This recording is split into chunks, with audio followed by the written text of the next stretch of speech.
when should a mother start pumping and expressing her milk? So first question that comes to us is, what is the need to pump? A pump comes into picture in a breastfeeding journey only when the baby and the mother are separated. So if the baby is with you, you might not need to pump at all. Sometimes there is a question that whether we need to pump to maintain our milk supply. Not necessarily. If you're feeding the baby on demand and breastfeeding exclusively, you need not pump at all.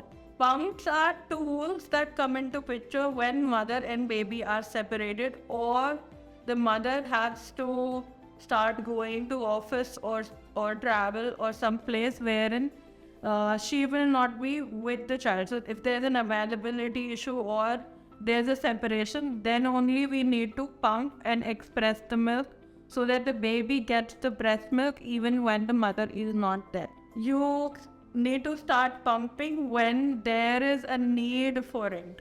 Otherwise, you may not pump at all. For example, if there is a mother who is a homemaker, the baby and mother are together, and she is not planning to go anywhere for longer durations without her child, she may not need to pump at all, and she does not need a pump.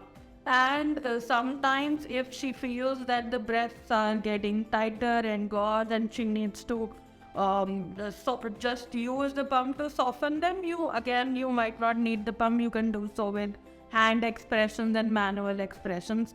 They work really nicely on and off.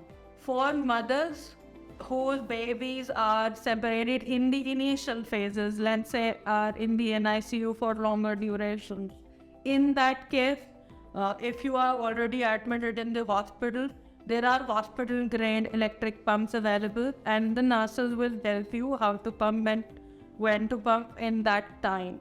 Now, with mothers who are planning to go back to their work after 6 months of maternity leave, in that case, yes, you can start pumping. Which pump to use would be depending upon your one, affordability. Second, how much time do you have in your office to pump? For example, an electric pump, a single electric pump may take 15 minutes on one breast, 15 minutes on other breast, so 30 minutes of yours. A double electric may just take 15 minutes overall. So depending upon how busy you are at work or how much time you'll be able to take time off work or at home, depends upon that, and also the affordability level. When to express and how much to express. Pumping is something which is frequency matters, not the duration. So depending upon how much are the requirements of your child. For example, if you're joining back at 6 months, after 6 months of age, the baby starts with complementary food. So there will be 1 or 2 snack meals that you would be starting on the foods, on the semi-solids. And we usually recommend that you breastfeed the child whenever you are with the child. So evening, night, mornings, you breastfeed so that you can maintain your supply as well. And pump when you feel that in office your breasts are getting fuller. So just do a pumping session of 15 to 20 minutes. That's it. We do not need longer sessions like 40 minutes or something like that. Pump for 15 minutes. Whatever quantity may come in those 15 minutes, that's it. You do not need to pump more and more.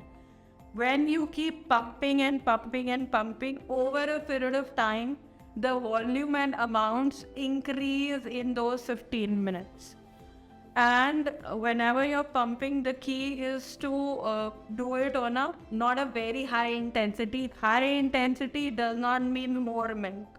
You need to keep it on a moderate intensity. For example, if there are 12 gradations on the intensity of the pumping suction of the pump, then keep it on 6, 7, 8 and gradually go up to 9 and see what is your comfortable level in which it is not painful and you can see the efficient movement of your nipple inside the pump.